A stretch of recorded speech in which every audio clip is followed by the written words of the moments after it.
I'd like to bring up Jim Seiler and Grant Van Cleve. A couple years ago, we asked them to start a group of people that were interested in business's mission, and they have done that, and they want to recruit a few more. Come on up, guys. Thanks, Jim. How would you like to follow Jim Monroe? Well, I remember from the Food Channel years ago, there was a chef from New Orleans by the name of Emeril Lagasse. Remember his tagline? Bam! Bam! Say it again. Bam! In the Christian community, it's called business as mission. Some people call it business is mission, business as ministry, whatever. A couple years ago, Grant and I went to Jim and said, look, the Barnabas Group is a bunch of business people, mostly, a lot of other people as well, and we'd like to share with our experience, strength, and hope as it relates to business as mission. But we could learn a lot from what they're doing, because what most of you are doing is business as mission.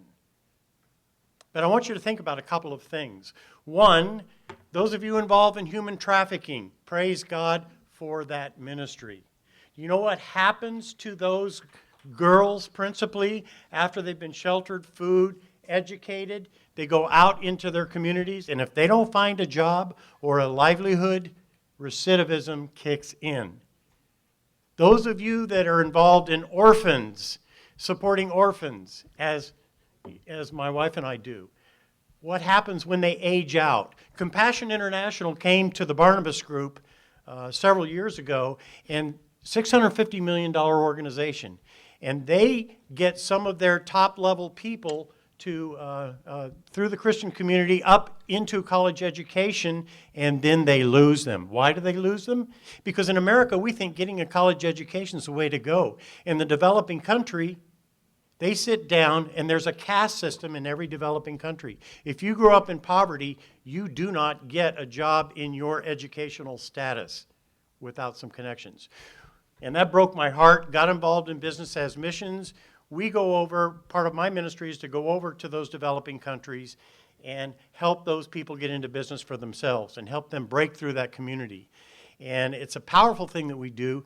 And I'm working with a lady by the name of Vicki Warren. She goes to the church planting community. Do you know that church planters in these countries are starving, can't plant churches because they have to earn a livelihood from themselves because there isn't enough donations? Our classes overseas are filled with church planters, human trafficking victims, people that grew up in poverty, the total disenfranchised.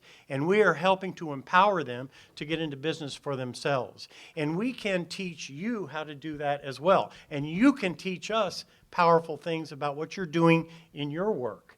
And so I'd like to turn it over to my friend Grant, but our ask is the following.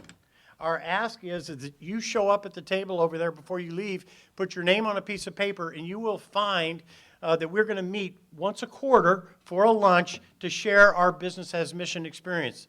You teach each other, we all teach each other, iron sharpening iron in the business as mission community as part of the Barnabas Group. Just quickly, don't need to add a whole lot to that other than just sort of to give a little more fleshing out of this idea of business as mission that, as you're saying, pretty easy actually to explain because Praxis was here first. All of those quotes about cultural influence through starting businesses, through the marketplace in general, that's what gets us here. And we don't just talk about our second half lives of significance. We can be permeating the world through the marketplace where we spend the majority of our days. And those are themes we hear regularly from up front. Jim's brought a section of that there's also a specific way where the least of the least in troubled areas can be empowered through business. There's also a significant way in which business is the easiest red carpet to be rolled out. I spent 20 years in missions in Eastern Europe, specifically in the country of Albania. I was significantly more fruitful in the second half when I went into business in that local context, sought to be the head, not the tail, built large houses for the who's who of the economy. But we made a dent politically, business-wise, got people to stay, to not emigrate, saw the culture being transformed through business. There are dozens of stories like that. So I would encourage you not just to think, how do we help somebody maybe here, but what are ways in which the cultural influence you have locally could also be used overseas? There are ways in which I'm right now involved in catalyzing, starting up small businesses throughout here, through some of those entrepreneurial world that was mentioned there. I could move to Iran tomorrow, not as a missionary, but I could start up a business incubator and be received with open arms. So there are ways I'd like to expand your creativity and see what God might have you do.